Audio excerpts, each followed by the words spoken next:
Right, so good morning, good afternoon, good evening, wherever you are in the world.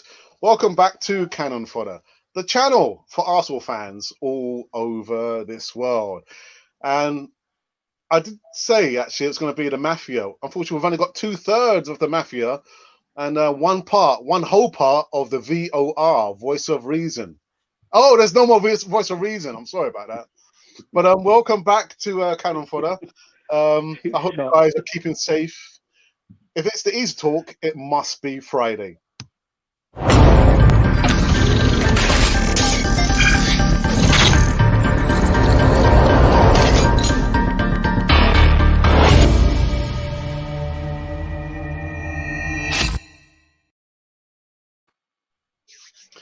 Yeah, so it's the Easy Talk, bite-sized feature-length version. I'm not sure how long this is going to go for. Raz, how long is it going to go for? Bite-sized version or feature-length version? I think I can only be for a bite size. I've got another meeting in the next like half hour, 40 minutes now. So Okay. sorry, guys. Right. No, it's okay. We're not complaining. You dropped the baton anyway. Anyway, Stan the geezer. Oh, Good nice one in afternoon there. from Get it in there. Vancouver. No, there left, isn't. bottom left No, there IG, isn't. who we might call the stat man or the minister of information. If anyone saw the last Easy Talk we did with James and El Toro, the original Godfather, he came up with a lot of stats about the length of injuries that Arsenal have suffered over the years. So officially from now, Aisha, you're going to be called the Minister of Information. Of Cannon Fodder country, right? Yeah, I would love Yeah, to. I would yeah. love to be a part of it. I would love to be a part of it. It's really great to share the screen space with a voice of reason, and especially Stan the Geezer. Right, nice one. There you go. Anyone's watching, make sure you subscribe to Cannon Fodder TV on all platforms. We're up and running and firing on all cylinders. Right, so the first one we wanted to talk about was the favourite game of the season so far, and the 4-2 defeat with Arsenal and Tottenham doesn't count. Stan the man. I'm sorry. Wow, Just call throw it him off, out. mate. IG, you go first, mate. Yeah, thank you so much, and I'm really sorry if I select the one which you both guys were waiting to say. Oh, That's why I told that I needed to go first. No, simply speaking, I think I have actually three games, but there's only one emotion that actually goes along inside me when I see those three games. If I see the highlights again, it's Arsenal versus Aston Villa game, 3-2, where we came back from behind twice and actually won the game. It was, I think, under Unai Emery. And the second one was the West Ham game, 1-3, which we won. Nicola Pepe rediscovered. And the 2-2 game against Chelsea. Now, why I have picked three games is because one single emotion runs through me, and that is character. The team showed character, and it had. I mean, all these three games were played under three different managers by all the players, but one thing was quite common, one thing was quite similar in that is that they showed character, resilience, and yes, they were behind, and things were oddly stacked against them, but when they improved the ball, the playmaking and everything, and especially against Aston Villa when we were one man down, I think that shows character, and I really love those games. okay. Well, good call, actually. Good call. Raz.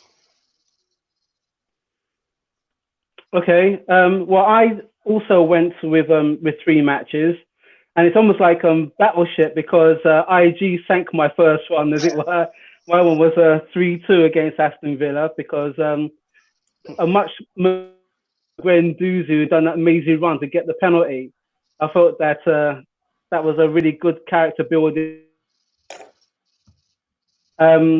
But then the other two I put down. One was the 2-0 win against Man United with Pepe. Pepe coming up with the goods, as it were. That was a bit of a dogged match because you know what Man United are like. They're still in their transitional period, and I was hoping that Ole Gunnar Solskjaer would have gone by now, but he seemed to still resurface and still to be keeping them up, keep them going. The other match was the Chelsea 2-2, and to me that was a match where I thought that we let them off the hook when they came at our ends, and they I think we lost that match. We lost it 2-1 thanks to a VAR, Alex's favourite VAR. So I think we definitely showed a bit more guts and determination in the return leg. And it's just that's the team was transitioning from Unai Emery, and as we got into Arteta's present reign, the team seemed to be getting just that bit more grittier and that bit more determined. So for me, it was pretty much the 2-2. Well, I say 2-2, but I'm going to go with the 2-0 win against Man United.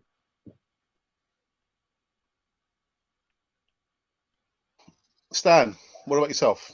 I'm going to go for the Chelsea, the 2-2. I don't have 3 games. I'm just going to go with the 1. And for me, I'm choosing that game because even though it wasn't a win, that was one of the games where I actually watched it in a pub environment here in Vancouver with a lot of other guys. And the elation when Martinelli scored that goal in the pub, you know, we were in Vancouver. You probably would have heard us in London. It was so loud. I mean, it's been a terrible season, right? We just you know had gone through all of that with Unai Emery, and then here we have this unknown quantity in Mikel Arteta. But there was something about that game, and especially that goal, that kind of made me believe that there was some kind of a turning point in sight. And also what I liked about that game was the way that Mustafi cost us the first goal, because it's like a little reminder that although we managed to pull it back and the great performance that we saw, there is still work to be done. Do not forget, there is still things that need to be done to start getting winning results. So that was like a little reminder there at the beginning of the game that, you know, don't get too comfortable. Things still need to be done. So I'm going to go with that game. And for me, that is the game as well that really announced Gabriel Martinelli to the world. Well, okay. I've gone for a Europa League game, actually, not a Premier League game. And the one I've gone for is the one at home, the first leg, against Standard Liège, where, again, the young wonder boy, Martinelli, scored 2 peaches of a goal there. And it was my first experience of watching Arsenal in Europe for the first time. The ticket was courtesy of LTL, the original Godfather. But for me, watching Gabriel Martinelli move, the movement, scoring the header there, for me, of what things are to come in the future. If we don't burn him out, if we're playing in the right position there, I've gone for Standard Liège, where we beat them 4-0. That's my pick. That's my pick. IG, are there any transfers, any hot transfer news you want to bring us? Well, yes, the Minister of Information has a lot of information for you. Well, I think in terms of every position, Arsenal are linked with a lot of players, as always. But what surprises me is that they've been linked with 2 talented brothers, both playing in the Serie A, the Traore brothers, Hamad and Ahmed Traore. One plays for Sassuolo in Italy, and another one is a winger for Atlanta. Now, these 2 youngsters are very promising youngsters. You could see them, especially Hamid is one of a good attacking midfielder. So I think these guys are really good, and I think they would come at a cheap, somewhere around 20 million for both of them. So that is one of the aspects that I'm seeing. Plus, they're also working on Everton right back actually, who's actually at Schalke on loan, Jonjo Kenny. Now this is good. He's doing good, Schalke, but most probably I think they've everything. I think even the news with Samuel at Barcelona want to sell Samuel and is also going around. IG, I think you've got some problem with I don't know, with the mic, or there's some, again, lag in your video. Yeah. Yeah, we can hear you now. Can you hear me? Bash it a few times. Right. That seems to be better. Yeah, we kind of lost the last bit, what you were saying there. I actually spoke about Jonjo Kenny. He's a right back who is an Everton player but is on loan at Schalke. So he's also a talented one. So I think even Samuel Umtiti is being sold by Barcelona for this season. Somewhere around 26 to 35 million is the price tag that they've put up. So I think, and even Rakitic is on the market for 17 million. So it's a big part to play. Also, Thomas Partey is being linked with Arsenal for a 45 million release clause if Arsenal are about to pay that much amount of money. And also Eduardo Camavinga, who's also a Real Madrid target. So I think Arsenal are linked with a midfielder. But also, let me remind you a very beautiful piece of exact, accurate information. Fabrizio Romano was asked on Twitter. He's a trusted guy. I trust him and David on scene for transfer news. So he was asked, whom are Arsenal actually trying to strengthen, which position? So he said Arsenal are looking for a centre back. So you could see a centre back signing for Arsenal. Now, how big? That's up to Arteta to decide. Okay. Can I ask IG there? Have you heard anything about? I saw an article during the week where Arsenal were looking at a defensive midfielder to come in and take the place of Dani Ceballos, but I don't remember the guy's name. Did you see that? Defensive midfielders. Yeah. I think Thomas Partey is Not him. one guy, Okay. and there was Mark Roca. I think it was Mark him. Roca. Yeah, that's Mark the one. Roca. Yeah, Mark Roca. Yes, he's also a talented guy, but this season has been very poor. I think last season he was linked with Bayern München, a lot of big clubs. They were all he's actually being touted as the next Xabi Alonso and Sergio Busquets. So they wanted him to come to them, a big money signing somewhere down the line. So a 40 million and you can get him as well.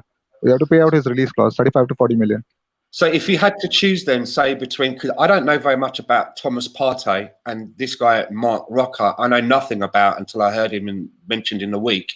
So if we were looking at both of those and we were going to go for one, who would you think would be the better option then? Well, I think Thomas Partey has a very good experience of playing in the Champions League. He's been phenomenal against Liverpool. He was rock solid in that midfield. So I think Thomas Partey would be he's a complete product. If you go for a Mark Roca, you have to wait for a season somewhere down the line for him to even try to be ready for Premier League. And we've had those kind of players like Ceballos taking his time and Nicola Pepe taking too much time for them to actually getting adapted to the Premier League. So I don't think that would be a problem with Thomas Partey. Do you think then that, say, someone like Thomas Partey is probably going to have a lot of suitors, because I hear his name a lot and he's obviously become very well known in Europe, whereas someone like that Mark Roca is maybe, as he's under the radar a little bit more and is more on the potential side than, like you say, a finished article. Do you think he's probably more gettable for Arsenal? If you're talking about the price tag right now, Thomas Partey is wanted by somewhere around 6 clubs in Europe, but he is an Arsenal fan. That could work for us. Yes, he is. And the best part is he hasn't signed a new contract yet with Atletico. He's been stalling that. So when he does that, his release clause would be somewhere around 90 million. But currently, according to his current contract status, 45 million pounds, and we can buy him out straight away from Atleti. Okay. There's been one player that we've spoken about quite a few times on Cannon 4 TV when we've spoken about transfers and the ideal kind of player we want to come into Arsenal. Jack Grealish has been in news these last few days for all the wrong reasons and not for the first time. Do you think his value would have dipped, Raz? I'm not sure. Are you aware of the news? What happened with Jack Grealish? That he was found to be intoxicated. He crashed his car in these times. No. Hello? I'm sure you guys can still hear me. Yeah, we can hear you.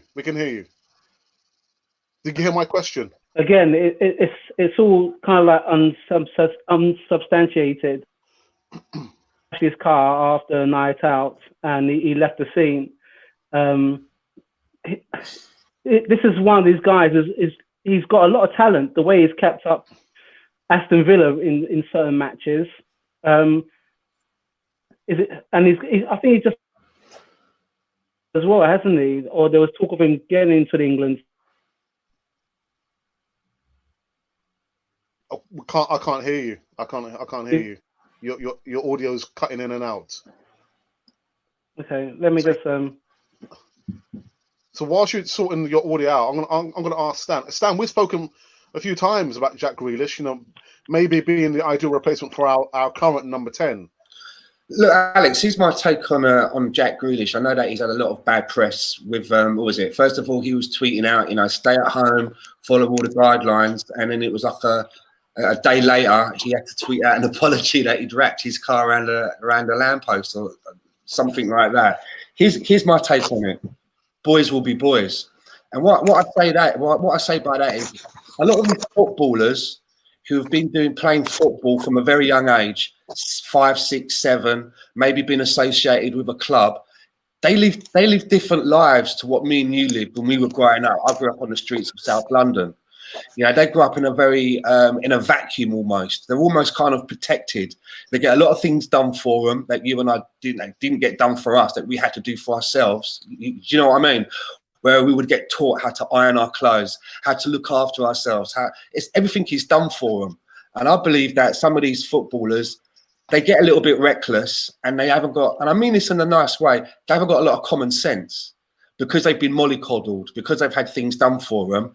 And they have to learn their life lessons in harder ways than you and I do. And something like this is going to be a big life lesson for a young Jack Grealish.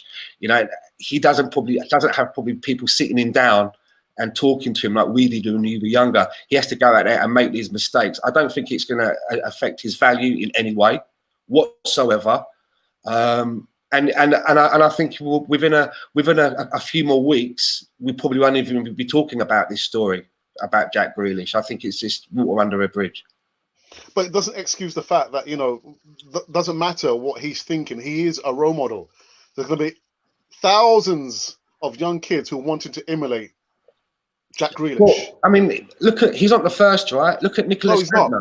I mean, look at Nicholas Bentner, some of the antics that he would get up to in his spare time. I'll always remember the Jonathan Woodgate and was it Lee Bowyer situation. I mean, these things happen all of the time. Who's the one at Everton? Ross Barkley. Got into a bit of bother quite recently, and they live in a wrapped up world. They've got more money at their disposal. They go out. Everybody wants to be around them. They've got girls throwing themselves at them. They're going into all of these top night spots. It's a different world, and I think a lot of them have a little bit of an invincible complex about them. They think that they can do things that everybody else can't. And going out and drinking a load and wrapping your car is just going to be a stark lesson for him, hopefully. And hopefully he'll learn from these lessons. IG, we were sending some WhatsApp messages, or actually I'll send it to you about Jack Grealish. Do you think he thinks probably he's just too big for Aston Villa? I think if he's not thinking like that, he should start thinking like that and move to a bigger club, because it looks like though Aston Villa have a good amount of finance to actually stay, because they spent more than 100 million during the start of this season, and look where they are. I mean, the way the club has done business has not worked for them, and a lot of games where they did not get their playing 11 right. So they have, I think nothing is bigger than the game, nothing is bigger than the team. But I think it will take a lot more than Jack Grealish to pull Aston Villa out of the pit they are in right now. You see, I think as Stan mentioned that yes, Jack Grealish is a boy, but I think there was also a guy named Troy Deeney. If you even hear what he says every time when he comes out, he says that his mother had to work 3 jobs when he was actually starting up with football. Life was tough. Life is tough for every footballer. They come from villages. I mean, look, if you know Cristiano Ronaldo, he also came from a very poor village from Madeira in Portugal. And yes, he also had a car crash when he was playing with Manchester United. But now when you see him, when you look at him, he's a role model. He's not wasting any time. So I think, as Stan rightfully mentioned, he is a boy, but I want him to become a man, because I think that's what we expect him to be one day. Well, I'll go back to Raz. Raz, we saw that your audio. Your can you hear me? Jack Grealish. Yeah, we can hear you. We can hear you. Okay, cool.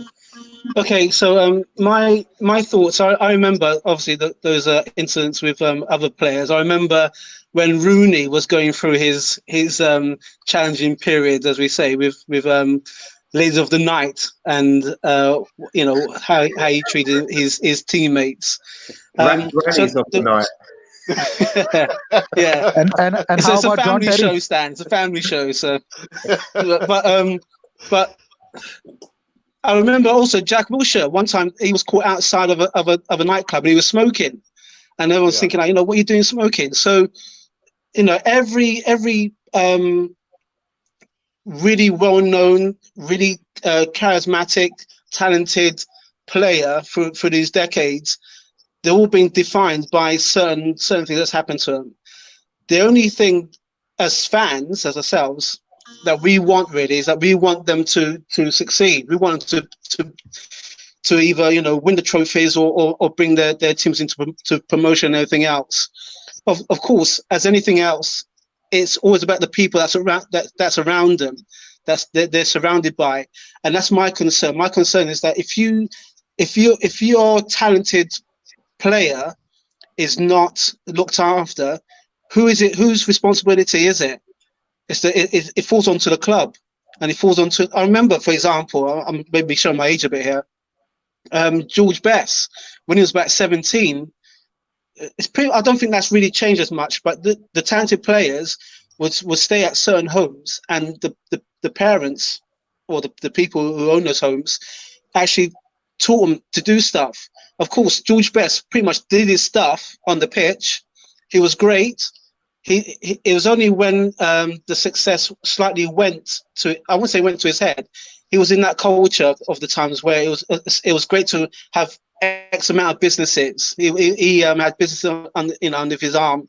He was playing with a team that he felt that he was carrying them at some stages. There's one quote that he did say that as he was of his playing career with Man United, that he felt that there was no one there who could support him because all the older players, all the professional players had gone.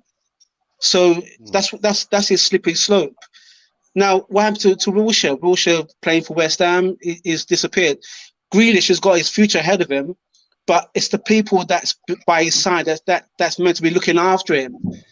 Jack, you're going to go out, but you're going out at a time when the country's pretty much, in lockdown.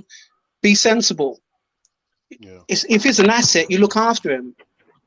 But if Raz, you mentioned, if I could come in, Raz, you actually mentioned that it's just not the players, but the management or maybe the team would be involved. But don't you think if the coach interferes, all the players would start feeling a little bit of unrest in terms of the coach actually interfering in the privacy of the player, and that could happen. They could sack a manager. Okay. So let me. I'm a bit old school. Okay, so the way that I put it would be this. I've got this talented youngster from maybe age 7, 8, and he's come up through the ranks. I've got my eye on him, but I also got my eye on the rest of the team as well. I also got to make sure that team's performing, because at one stage, there's going to be one player that's not going to be performing, that's probably feeling that he's going to be too big for his boots, and that youngster coming up could take his place. So that's the future, and doing the future, and you're managing the present at the same time. Old school wise, for myself, if someone steps out of line and they feel that they're too big for the club, they've got to 3, 4, 5 other players who are hungry. I'm looking for that person who's hungry.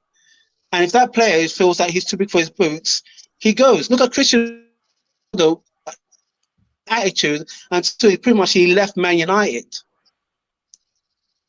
Same thing happened. With David. Same thing happened with David Beckham. He was thrown out of Manchester United. Yeah. Okay. Yeah, so you're making my case, but or if your you're case? looking, no, sorry. But what I'm saying is, I'm trying to come in. What I'm saying is, as a club, your responsibility is obviously to make sure that the team performs, your players perform, and that you're aiming or you're directing your right way. That we're results driven. But if I'm trying to tell them, or they're not adhering to the club rules, they're disruptive. There may be 1 or 2 people that may be disruptive, but then if that whole team disruptive, and I can't manage them. I need to get them out because they're not doing what I want to do. So, And I understand about private lives and everything. Your private life really is under the banner of the club that you're playing for. So there's still responsibilities. So That if you youngster's think, got to understand that he's playing for a team, but he's also got to learn that he's going to make mistakes. Don't get me wrong, we're going to make mistakes, but he also got to understand that the bigger picture is that we're trying to set him up in the right way. And if he's doing something that's disruptive, he's not going to fulfill his career. Could you imagine if Jack Reed had an accident and he broke his leg or he killed someone? Who's the fault then? Jack So it Grealish may sound himself, a bit harsh, it may sound a bit hardcore, but I think that as a responsibility, the club who's looking after that talent, they're responsible. But then the responsibility through mistakes has to come on the individual. So, but Raz, let me just. I'm trying to understand your point. So, are you trying to say that it is not the club's responsibility once the player is not playing? I'm saying No, it is. IG. yeah, yes, that is exactly what I mean. And the player as an asset. That asset can be looked after, can be brought, can be sold. So during that we had a moment here, this season, Granit Xhaka and the finger incident. So so do you think Arsenal or Unai Emery are are liable for what Granit Xhaka or the crowd did to Granit Xhaka? That whole incident, who is responsible for that? Sorry, are you relating to Granit Xhaka when he came off his attitude off the pitch at that? Yeah, Palace. Yeah, Palace. Yeah. Okay, he's not a youngster. Okay, he's been getting a lot of stick, and unfortunately, in this day and age, you have to shield yourself against certain things, whether it's online or whether it's directed at you. He pitch, and I, for one, after what he did, I wouldn't want him anywhere near the pitch, anywhere near the team anymore because he's disruptive. Who's that? Xhaka or Jack Grealish? Who are you talking about there? Was that Xhaka or Jack Grealish? You're talking about Xhaka. I'm talking about Xhaka. Okay. Stan, I'm talking about Xhaka. Let me ask Stan a quick question. Imagine, we want to buy this player. He's gonna solve all our problems in the midfield. However, he comes with a history of drink driving, beating up women, being out late. Will you still want to buy that player, Stan? Okay. One, I didn't know that I only knew about this one particular incident. I didn't know about any of his, if he's got any other previous, as you just mentioned. I'm just saying, just in a Well, let's look at Arsenal for a moment, okay? Let's look at Arsenal. We've had two situations ourselves. One of our players, our captain, went to prison, remember? Yeah. For drink driving. Yeah. Drink driving. There was another talented player, Paul Merson, who had to go into rehab very publicly with problems with drinking, drugs, and gambling. Now, we took them back to the club. After one served his sentence and the other one served his term into rehab, we didn't just sell them and move them on. So I was listening to a Gary Neville thing quite recently, and what he said was that when you do something wrong in a team and you're very close-knit, you don't want to be ostracized. You want to be able to sit down, look your other teammates in the eye, admit that you've done wrong, but have a relationship where they will come around you. They'll put their arm around you. They won't just go, "Oh, well, you've let the club down. You've got to go," and be shunned, be given a cold shoulder, going into the manager's ear and saying that he's a bad influence. What they want is they want you to come around them. Okay, you've made a mistake. You've held your hands up. We'll be there for you and we'll carry you through. If you look at the situation that happened with Derby, that's very different. When they all got in the car after the function, all been drinking, the captain was there, he should have known. That's a very different situation. That was a group of lads who really brought that on themselves. But I think in individual cases, I don't look at Jack Grealish as someone that's going to come and carry baggage. I look at a young man that's had an indiscretion, and I've probably done a lot far worse things in my teens than Jack Grealish has. But I'm not a Premier League footballer, so it's not under the microscope. I don't have a problem with what he's done, as long as he's learned from it. I don't have I just say I don't have a problem. My main concern is the fact that a player does something like this. We can go back. You say about Paul Merson. We can say about Tony Adams. We can say about everybody else. The understanding culture is okay. I put my arm around you. You have to understand that what you've done is wrong, and then as long as you apologize and you get it done, past it, then we can play on. We carry on. That's all well and good. But if that person doesn't feel that they're proportioning blame elsewhere and not taking responsibility, how many more times are you going to allow that person, that player, until it comes to a point you now and they're challenging your authority, or they feel that the club is not really that good. They want to put a transfer request in when it's not the time. Yeah, There's not many managers now, person on the bench or in reserves. Look at Ozil, and he had a tough time with Unai,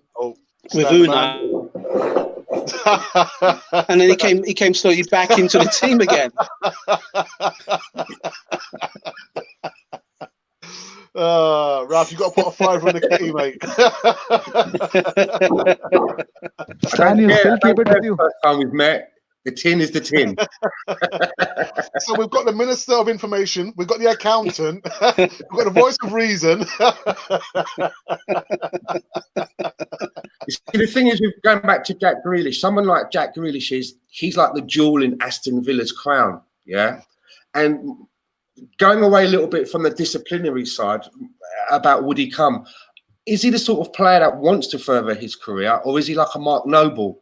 Is he like a Matt Letizia, where Matt Letizia was never going to leave Southampton, no matter who came in. Alan Shearer. Exactly. Leighton Baines. Because Jack Grealish comes across, from what I'm hearing, he's a little bit of a one-club guy. He's all about Villa. So it all depends on where his ambitions lay. Does he want to do well for himself, or is he a Matt Letizia that just wants to stay at Aston Villa and be the one, to be the main man, the big fish in that small pond, all the way through his career? I heard he's an Arsenal fan. Yeah. Is he? Yeah, he's I thought fan. he was Villa through and through. No, he's an Arsenal fan. He's an Arsenal fan. Well, there you go. I heard talk that there was a possibility of him going to Man United. Yeah. That's Okay. still you might hear that only from a Manchester United fan and nobody else. Yeah.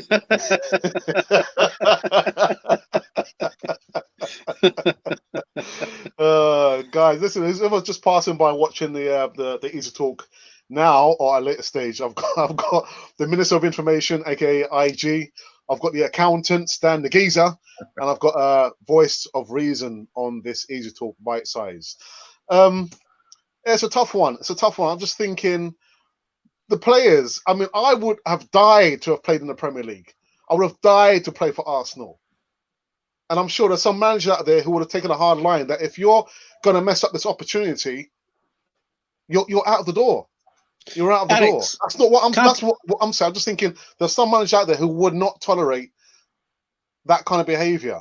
Go on, Ralph. What you saying? All right. So two things. If you remember when we did that stadium tour, and we was on the pitch side, and I as we walked through the tunnel, I said to you, Alex, I can't understand how players, don't feel.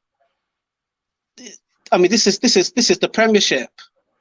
This is the Premiership. How can you say that you're not motivated after a match or before a match, even when you're on the pitch?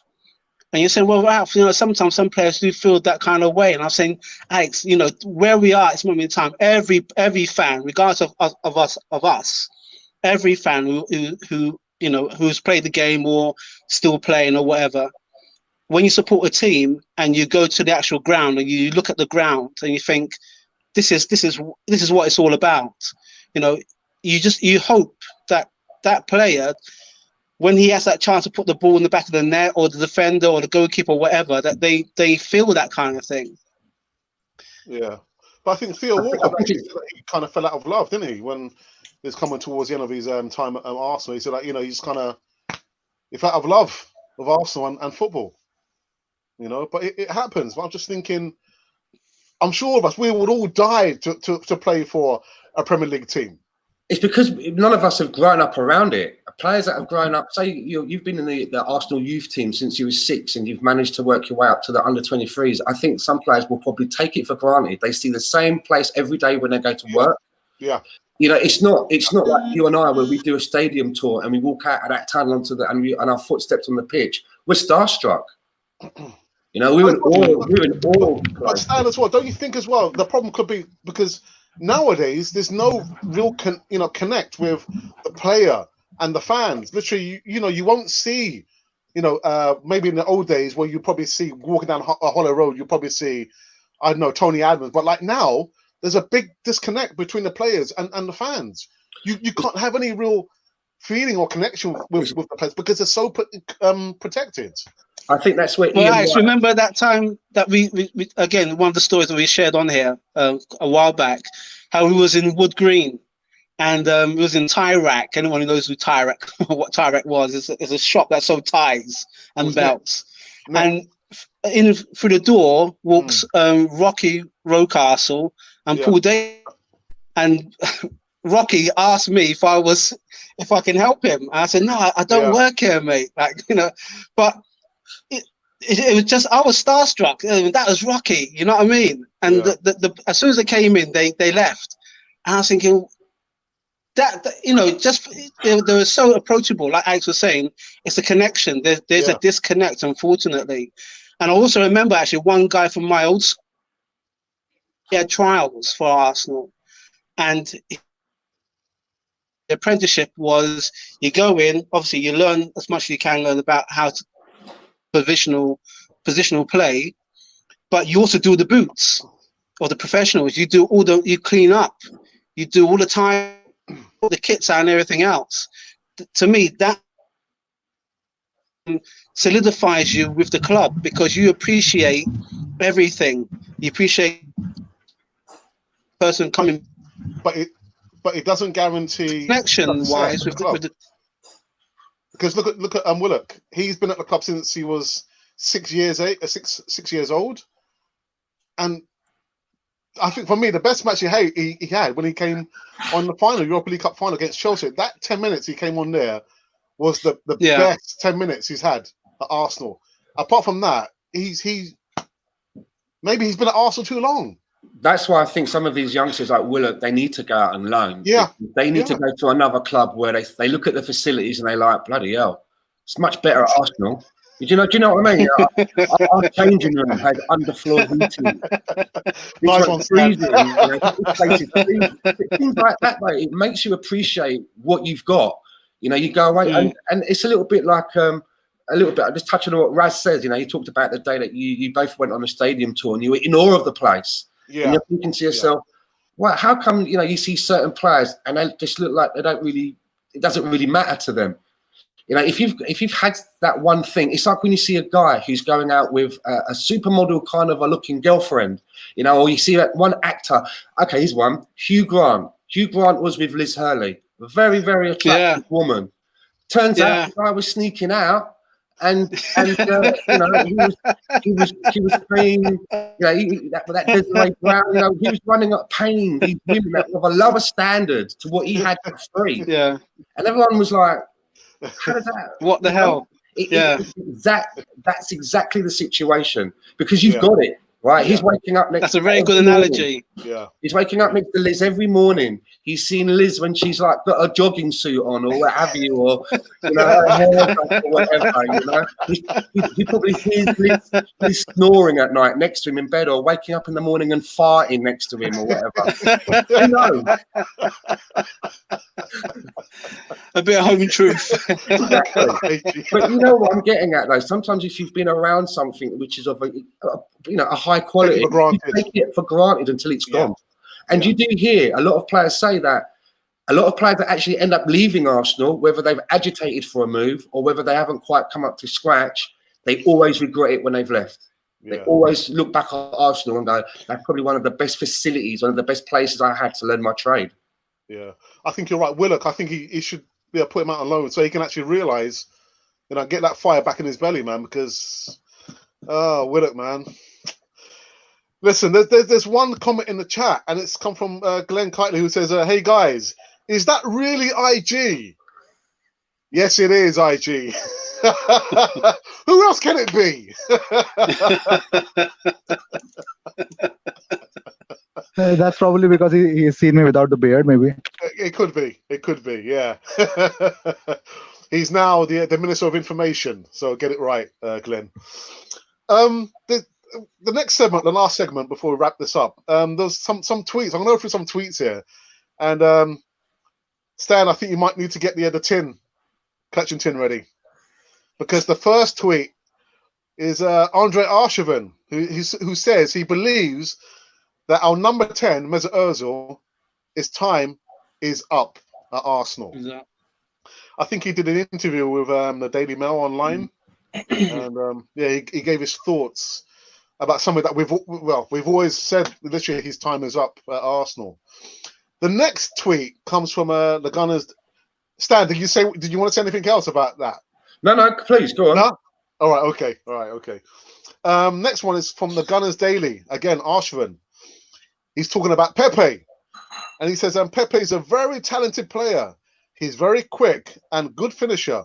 Already he has done well in part.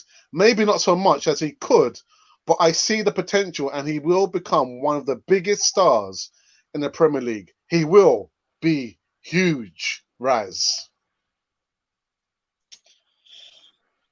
I can't see it myself. It's still early doors. It's still early doors. I was watching a bit of some of the best goals at Arsenal of 2019 and 2020 so far, and there's a couple of skills I don't know. There's something about him. I just don't know how there's long. Something about him, all right. I just thought that about my ex-girlfriend as well. There was something about her as well, but it didn't turn good actually. Sorry, Raz, go on, man. I can't. I've got no answer for that, IG. I'm sorry. Oh dear. What do you want to do? Do you want to just we spent X amount of put him out on loan? That would help his confidence. Stan, what do we do, Stan? To me, it's a very tricky area. Stan, there's potential. Pepe, what do we do with Pepe? Well, look, let me just circle back around on these comments from Andre Arshavin and have a look at the comment about our number 10, because just to go, you knew I couldn't let it go. You knew I couldn't let it go. But seriously though, right? I in tandem with what he said about saying that his time is done, I also saw another report this week saying that Arsenal are going to be looking to move him on this summer. And they said that they may even let him go for free, because this summer will be his last year of running it down, and they're looking at rather than him running it down for that last year to get rid now this summer. I think there's going to be a little bit more to that story, because even if you say to another team you can have him for free, he's going to come up with 350 bags a week for him. I just don't see that happening. The only way that I can see that happening is if we allow him to go on loan somewhere, and then at the end of that year they have him for free, and then during that loan period we stump up, say, 150 bags out of what he's being paid, and we take a hit that way. So that's what I'm going to say about the number 10. I think his days are numbered. We all know that. It's going to come to an end. But Nicolas Pepe, you've said it before. I think I've heard you say it before, Alex, that, or definitely on podcasts that I've been on, that when you look at players like Saka and Martinelli, they look more like the person that we've gone out and shelled out 72 million on. Yeah. And, you know, and Pepe looks like the player that we brought in for 6.5 million to That see we're whether trying it's to going develop. to work out or not. Yeah. There's definitely a player in there. I do think that we've been rinsed a little bit on the fee that we paid. Whether we paid upfront or installments, we've committed to make an investment of 72 million pounds. That's a lot of money. It is a lot of money to pay out. My worry with Nicolas Pepe is that if I was Nicolas Pepe and playing at the level that he's playing at, or if I was a manager managing a team at this level that Nicolas Pepe is a part of, you would think that part of training is to look at weaknesses and to try and turn weaknesses into strengths. It's obvious to me that Nicolas Pepe only has one foot. He only has a left foot. So, you know, you would think from the player side of it, well, when training finishes, I'll spend extra 20 minutes and I'll just kick a ball up against the wall with the foot that is the weakest. Or from the manager's side of it, you're watching a team, when training is finished, you'd keep him behind and say, okay, let's do a little bit of work on that weaker foot, because it's such a letdown for him. He's a left-footed player playing on the right flank, and he can never seem to take the ball on the outside of the player, work the ball up to the byline and cross a ball in. You know, he can't do it. And he's not working on the left flank, so he can't cross with his left foot. So I find it all very confusing with Nicolas Pepe and very predictable. Stan, do you remember what Mube said? He said that, you know, there are many players who are one-footed. Iron Robben. I agree with that. Iron Robben was very one-footed, and we all knew what the play was going to be when he got the ball. The difference is there was still a tangible end product at the end of that play. It would result in a goal, or it would result in an assist that led to a goal. With Nicolas Pepe, that's happening far less than it should be happening. And I just find it all very predictable. There's definitely a player in there. But I mean, even things like, why does he never switch occasionally onto the left-hand side? You know, shake up the other team so they don't know what's going on. He can maybe move onto the left sometimes, and then he can cross balls from the left-hand side. And then he can come back on the right and do cut-ins. But it just all seems to be one note. But then for that, Stan, I blame Arteta. Yeah. Because during the game, he should be telling the players, switch it over. If they can't see themselves, the coach should be guiding them, telling them, switch it over. Because his play, IG, like I said many times, it's so damn predictable. You know what he's going to do. The defenders know what he's going to do. He's so predictable. Time to let him go, man. Well, Lucas Podolski used to play. Lucas Podolski used to play on the left and used to score cracker goals from his left leg. Yeah, but that was an end product. There was an end product. With Pepe, not so much. Sell him. It's a shame as well that with someone like Pepe, this halt of football, it's really going to damage, I think, his progression. Because he's still going through a learning curve at Arsenal, you know, about how we play. And, you know, he's now working under his third manager, even if you count Freddie, right? So the instructions have changed, you know. Oh, what's happened there? Oh, what's happened there? What happened there? It's a bit of a switch. Yeah, you switched places. It wasn't me. By the way, I would rather have Adama. I think Mikel Arteta does have to shoulder some responsibility. And as I said at the beginning, the player should be working on his weak points. And if the player's not doing it, it should be the manager that should be spotting this and trying to do things to make him more valuable to the team instead of being so one note. Yeah. IG, you wanted to say something? Actually, the problem is that Nicolas Pepe, when he was playing for Lille, actually, that is a counter-attacking team. You know, it's more similar like how Wolves play. They sit back, wait for a moment, use his pace, and he's the only one who's actually going to score. Right now, Nicolas Pepe at Arsenal has to create for Aubameyang up front. You know, it's like you are asking him to become the second fiddle.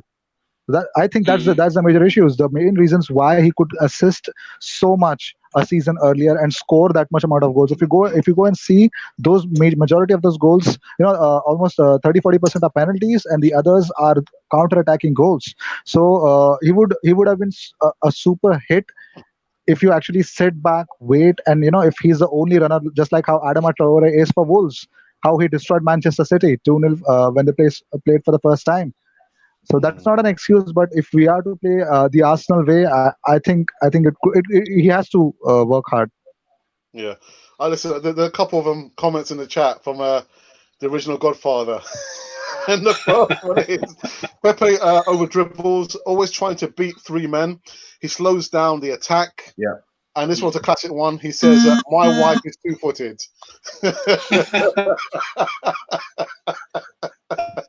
Oh, Terry. Classic.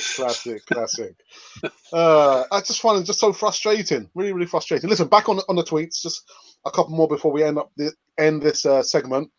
Borussia Dortmund, breaking news. Borussia Dortmund has set up a treatment centre within their 81,000 capacity stadium to help people with coronavirus. Why can't Arsenal do the same thing? We have done some things. I'm glad you brought this up because our neighbours across the road are in a little bit of hot water. But we have done something. I think that we've donated something like 100 to 150,000 pounds, and we've provided free transport for key workers to get to work, so they don't have to go on the underground and things like that, which is a step in the right direction. Yeah. But I'm sure everybody here has seen the heat that our noisy neighbours across the road over at Tottenham are getting for them trying to exploit the loophole by not paying, the ground staff, the people behind the scenes, their full wage, and trying to get the government to subsidise those payments with taxpayers' money. I just wondered what everybody. I mean, I can see everybody's expressions on their faces what they already think about it. That's disgusting, man. I mean, I've got friends, unfortunately, that support Tottenham. That's their problem, but they're good friends of mine, and I've been talking with them, and a lot of them have been saying that one used the word that he thought the situation was despicable. Another one said to me that he felt ashamed that Tottenham, were trying these kind of tactics, especially in light that, their general manager or whatever his title is, Daniel Levy, I believe he trousered something like £7 million last season just for himself. So it's quite sad with what's going on. So, I mean, I thought it was for 3 million. But yeah, whatever these guys are doing over there is despicable. Look after your staff, and in turn they will look after you. Does anyone sorry, IJ, go on. I think Borussia Dortmund have actually led the way in Bundesliga, because they not only that, I think they are about to give, the players actually voluntarily said that they are about to give up 60 to 70% of their wages as well. At the time of this crisis, they've been awesome. But the problem is the Premier League is yet to decide whether they will ask their players for wage cuts or not. That has not yet has been decided. The whole of Juventus and Barcelona have accepted their wages, to be donated to their respective countries. That has been seen yet in the Premier League as well. I don't know why, but it will happen. I think most probably all the teams would want somewhere around 100 to 200 million saved, just because not paying the players the exact amount of wages that they have actually wanted.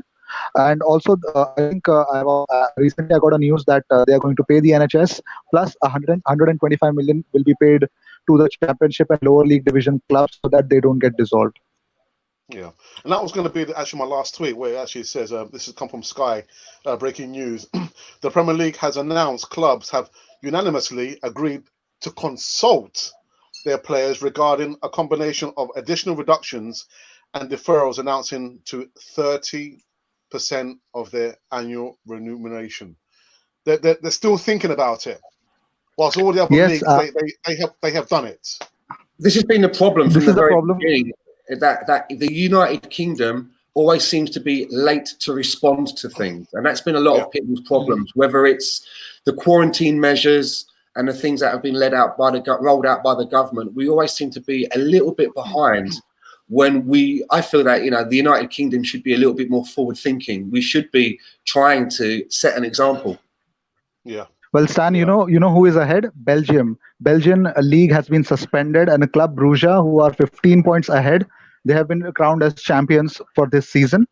Yeah. And as Raz actually mentioned that how a club should have been behind Jack Grealish. They are also responsible. I think it's the PFA and the association of the players who are actually standing ahead, because at this point of situation, when you see that there is a coronavirus problem, the teams actually are afraid. The Premier League teams are afraid to ask their stars to take a pay cut, because many of the stars have actually entered in their final year of the contract, and they may actually leave them. So they fear that. They're Mm. fearful. There is a level of entitlement within the players. There's a player power which exists in the league, in the team, every single place. So I think the poorest person there is a coach, who's the first Yeah. man to get sacked, isn't it? Yeah. Yeah. Yeah. I mean, in Barcelona, as I understand it, over the last couple of weeks, the players and the management team, so to speak, have been having meetings, and they were trying to sort of like agree on a figure. And is it 70%?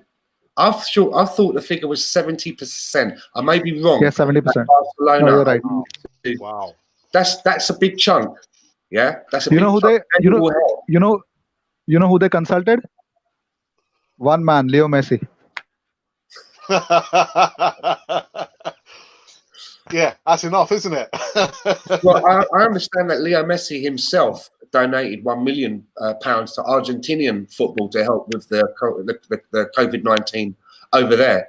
And I think that it will be a shame if the government has to step in and say, this is what's going to happen. We are imposing this. All players have to give up X amount. I would like to see more happening naturally, like Eddie Howe did. A trickle effect. You just start hearing, a club will come out and say, yeah, we've discussed this internally. We're all going to donate 40% of our wages for a month or whatever it is to our ground staff or whatever. I'd like it to be done naturally and not enforced. Terrible. Listen, guys, I'm going to call this Easytalk Bitesize to an end. I want to say thank you to the Minister of Information, aka IG. Always a pleasure. Yes, surely. It's always a pleasure to share the screen space with the voice of reason and Stan the man. Okay. Stan the Geezer, as always. Thanks a lot. Stan. Are you going to be appearing on Ray's channel over the weekend, Stan? I think that we're going to have a get together on Arsenal Fan Circle on Sunday. Right. And I believe that we're going to be looking at our all-time 11 Arsenal team. Okay. I will look out for that. Yeah. Last but not least, my co-host on Cannon Fodder TV. Co-host? I'm doing it on my own, aren't I? Yeah, sorry. You're trying to big me up. You're trying to big me up. The voice of reason. Also my brother Raz. Yeah, go on. I'll tell you a quick thing. Yeah. A quick thing. Yeah. I've been going through my Arsenal box. Yeah. And the Islington Gazette, if you remember, it's our local newspaper. Yeah. Thursday, June 29th, 1995. Yeah. I'm not sure you can see that if I aim it this yeah. way, but there's a certain Dennis Bergkamp who signed up to the Arsenal. I remember exactly where I was when it went down. I was on holiday in Ibiza, because this was pre-internet, remember, and pre-apps on telephones. We went down to the little shop in our hotel, to get some cigarettes and sun cream. And while my missus was at the counter, I was looking on, like the rotary thing with all the newspapers in it. You can turn around. And I pulled out, it was either the Mirror or the Sun, and just turned it to the back page. And then I just stood there with my mouth open. I just stood there, and I actually bought the paper so I could take it to the pool and read it word for word. And it was a really, because I knew about Dennis Bergkamp before we signed him, and you know what it's like back then. You don't hear any whispers like we do now. The only way you found out was the back of a newspaper or CFAX and Oracle. That was it. I remember that day so well. I remember lying around the pool all day, almost hugging the paper. I wouldn't let the paper go. I've got the paper everywhere with me. Just drank lager all day. I've got stacks of memories of my Arsenal. That's how hard. It's great to be on this platform with you guys. Much appreciated. All right. Well, listen. Before I wrap it up, I just want to give Yeah, final farewell to Bill Withers, who sadly died at the age of 81. He gave us Lean on Me, and yeah, Lovely day. yeah, lovely day as well. Very, very, very sad days. But guys, I want to say thank you very much for coming on the Easy Talk. And if you've been wondering who or what you've been watching Cannon Fodder, the channel for Arsenal fans all over this world.